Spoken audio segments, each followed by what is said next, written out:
personnel প্ৰসংগলৈ আহিছো যে আপুনি স্বাস্থ্য গুৱাহাটী ডেভেলপমেন্ট ডিপাৰ্টমেন্ট আপুনি এৰিলে এতিয়া বহুতে প্ৰশ্ন কৰে যে স্বাস্থ্যটো আপুনি চলাব নোৱাৰিলে কাৰণে এৰিলে শিক্ষাটো ঠিক তেনেকে জিডিডি গুৱাহাটীত বানপানীটো ৰুট কৰিব নোৱাৰিলে সেইকাৰণে তেওঁ এৰিলে প্ৰথম কথা হ'ল যেতিয়া মন্ত্ৰীসভাৰ মোৰ ওপৰত দায়িত্ব আছিল তেতিয়া এইটো মানুহে ঠিকে কয় কাৰণ 10টা ডিপাৰ্টমেন্ট এজন ব্যক্তিয়ে চলোৱাটো সম্ভৱ নহয় এণ্ড প্ৰবেবলি মই যিমান কাম কৰিব লাগে সিমান কাম মই কৰিব পৰা নাই কাৰণ 10টা ডিপাৰ্টমেন্টত ডেইলি মোৰ তাত 550ৰ পৰা 600 ফাইল আহে এটা ফাইল যদি মই 3 মিনিটটো চাব লাগে গোটেই দিনটো পাৰ হৈ যায় গতিকে বহুত ফাইল মই নুচুৱাকৈ সহি কৰোঁ অফিচাৰ কেজনৰ নোটটো দেখি পেলাই গতিকে 10টা ডিপাৰ্টমেন্ট চলোৱাটো সম্ভৱ নাছিলে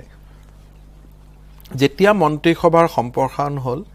সিদ্ধাৰ্থ ভট্টাচাৰ্যজী যেতিয়া মন্ত্ৰীসভাত সোমালে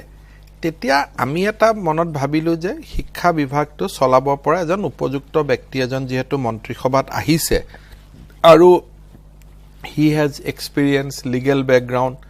গতিকে মই যেহেতু কোনোবা ডিপাৰ্টমেন্ট এৰিব লাগিবই গতিকে উপযুক্ত মানুহ এজনৰ হাতত উপযুক্ত পদ এটা দিয়াটো কোনো অসুবিধা নাই তাৰ পিছত জিডিডি টু সিদ্ধাৰ্থ ভট্টাচাৰ্যজী তাত এইকাৰণে যাব লাগে যে গুৱাহাটী ডেভেলপমেন্ট বুলি ক'লে বেসিক্যালি মেইন এৰিয়াটো পূব গুৱাহাটী সমষ্টি গতিকে মই যেতিয়া জিডিডি মন্ত্ৰী আছিলো মই যিমান কামবোৰ কৰো মেইনলি পূব গুৱাহাটী সমষ্টিৰ কাৰণে কৰা যায় দিছপুৰ পশ্চিম গুৱাহাটী আছে বাট আমাৰ গাঁও আছে জালুকবাৰী কিন্তু পূব গুৱাহাটী সমষ্টিটো হৈছে অকল গুৱাহাটীৰ সমষ্টি সিটি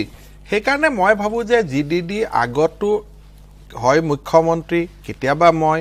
নহলে আমাৰ ইষ্ট গুৱাহাটীৰ বিধায়কজনক আমি জিএমডি চেয়াৰম্যান কৰি হলো ৰাখো গতিকে হেতু এটা পৰম্পৰাই আছিল কিন্তু এইবাৰ আপোনালোকক মই ক'ব খোজো যে এইবাৰ গুৱাহাটীত পানী কম হ'ব আমি দুটা লাৰ্জ প্ৰজেক্ট এটা হৈছে জুৰুডৰ পৰা নুনমাটিলৈকে পানীটো উলিয়াই লৈ যোৱাৰ কাৰণে বাহিনীৰ পৰা যিখিনি এক্সট্ৰা পানী আহে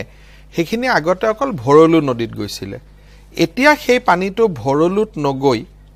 সেইখিনি জুৰুডৰ পৰা পোনে পোনে নুনমাটি হৈ ব্ৰহ্মপুত্ৰ নদীত পৰিব ওয়াটাৰটো ডিভাইডেড হৈ যাব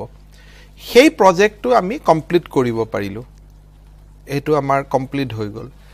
আৰু পিপকোৰ ফ্যাক্টৰী তলেদি এক্সট্ৰা পানীখিনি হিল খাকুত পেলাবৰ কাৰণেও পিডব্লিউৰ ফালৰ পৰা আমি এটা ডাঙৰ ড্ৰেইনৰ কাম এটা আছিল এটো আমি এক্সিকিউট কৰিলো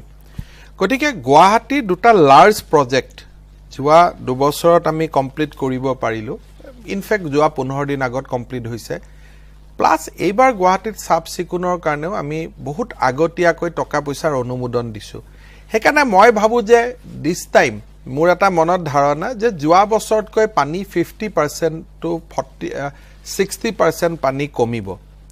আৰু শিক্ষাৰ ক্ষেত্ৰত মই সফল বা মই বিফল এটো ৰাইজৰ ওপৰত মই এৰি দিছো মই কি কম আচ্ছা এতিয়া নতুনকৈ